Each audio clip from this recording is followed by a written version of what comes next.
Oh, hi guys. Today we're going to be talking about the pros and cons of the Lumix FZ300. So stick around.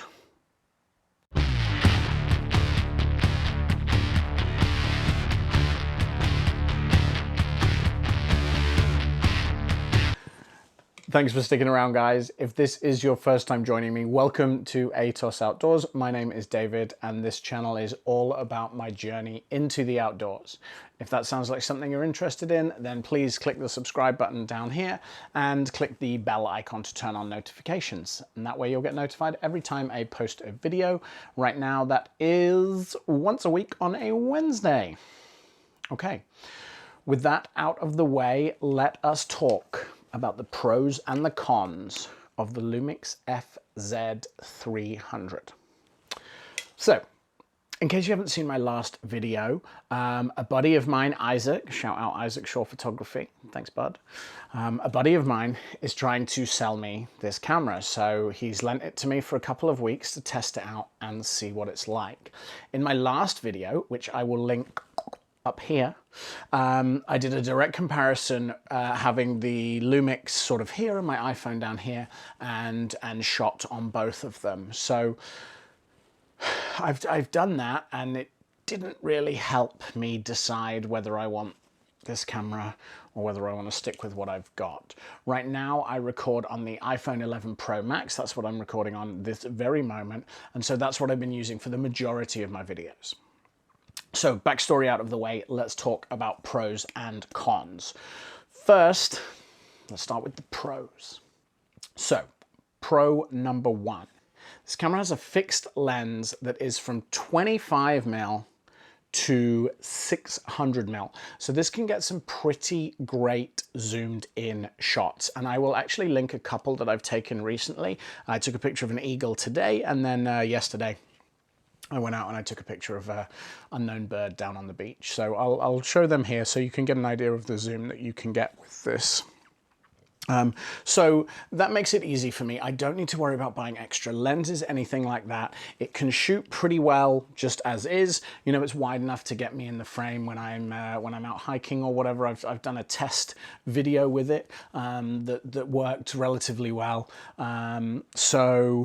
Yeah, the fixed lens is great. It can get me as is, and it can get some pretty intense zoom.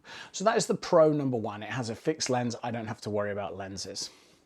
Pro number two, or the second pro, if you will, is that it is a fully manual camera. So it has all of these buttons that can change all sorts of things. I can change the aperture, I can change the shutter speed, ISO, all of these. I can really dial in exactly what I'm looking for to get the shots that I'm looking for.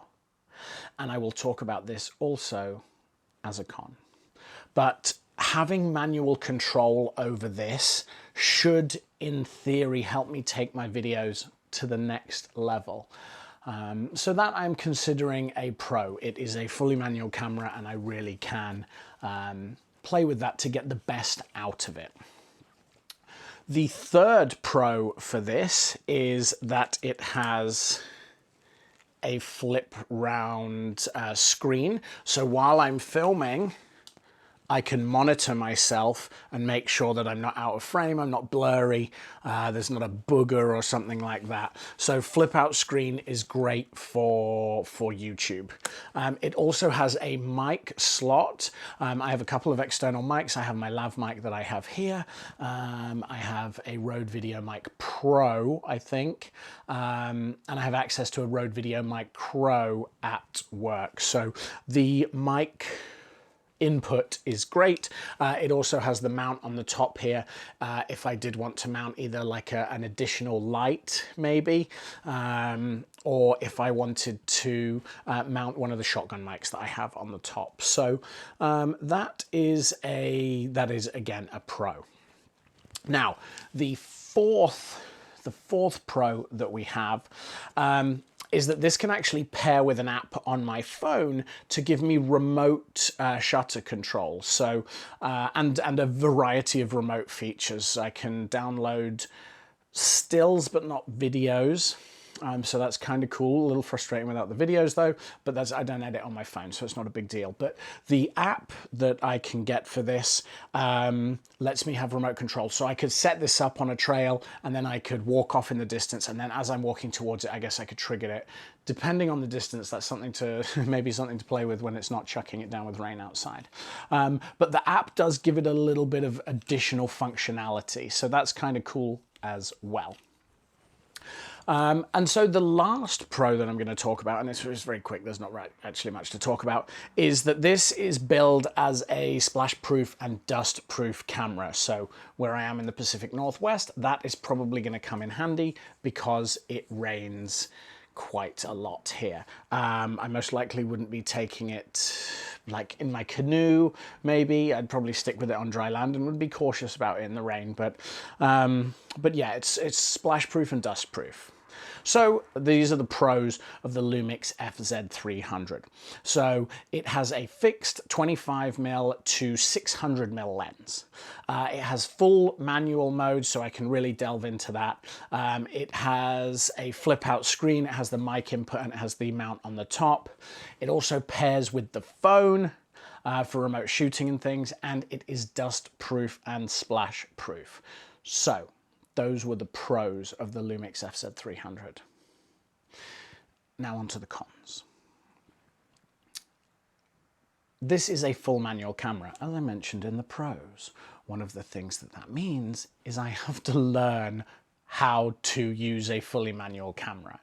And there's a lot of information out there. There are books. I have a PDF copy of Photography for Dummies, which should help. There are some great YouTube guys by an English guy who I will link up here.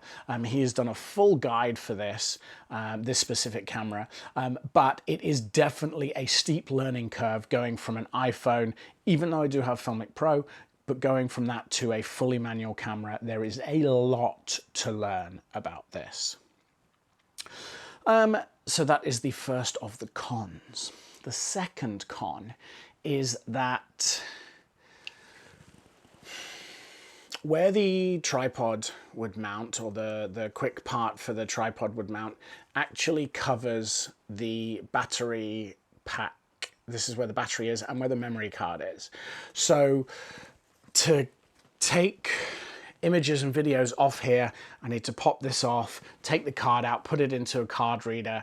And if I'm filming with it and wanting to check the footage, it's just a bit of a palaver to do all of that. So it's a bit of a pain to have to do that.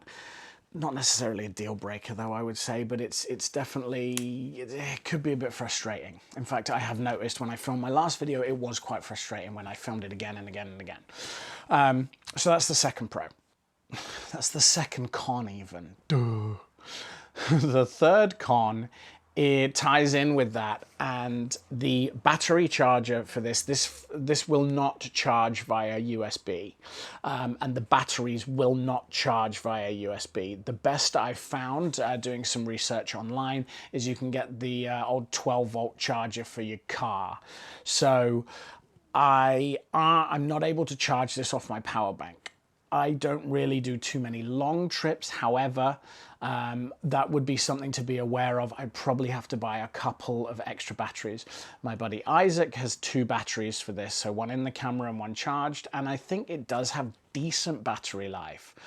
Probably about 3 hours or so of continuous shooting, I think. Don't quote me on it, but that is one of the cons, is that I would have to get some extra bits to charge the batteries, and I can't charge the batteries via USB.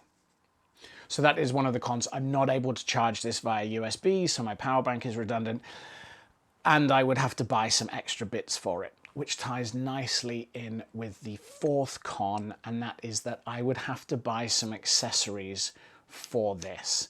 I have a Joby Gorilla tripod, one of the smallest ones for use with my phone, but it's not quite strong enough for this, so I would have to buy a bigger tripod for that. Not the biggest of deal. I would also most likely have to get a USB card reader and maybe an extra battery and the 12-volt charger for that. So not only do I have to invest in the camera, but I would also have to invest in some accessories for it, which is just going to bump that price up a little bit.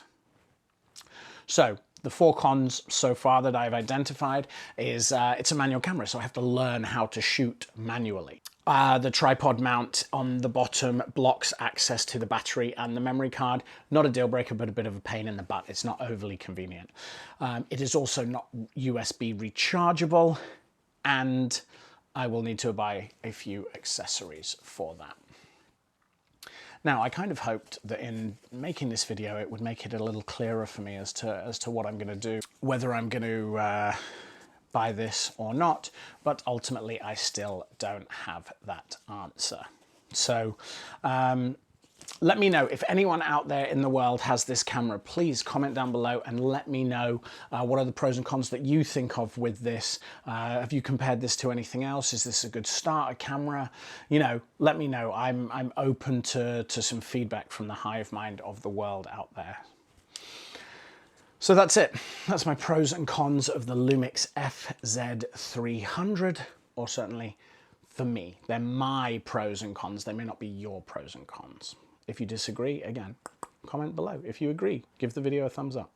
And as always, please, if you have enjoyed this video, please consider subscribing. Click the button down here to subscribe. And yeah, I'm going to go back to the computer, edit this video, and do a bit more research. So thanks for joining me, guys. I hope you've enjoyed this video. I will see you soon. Take care. Bye-bye.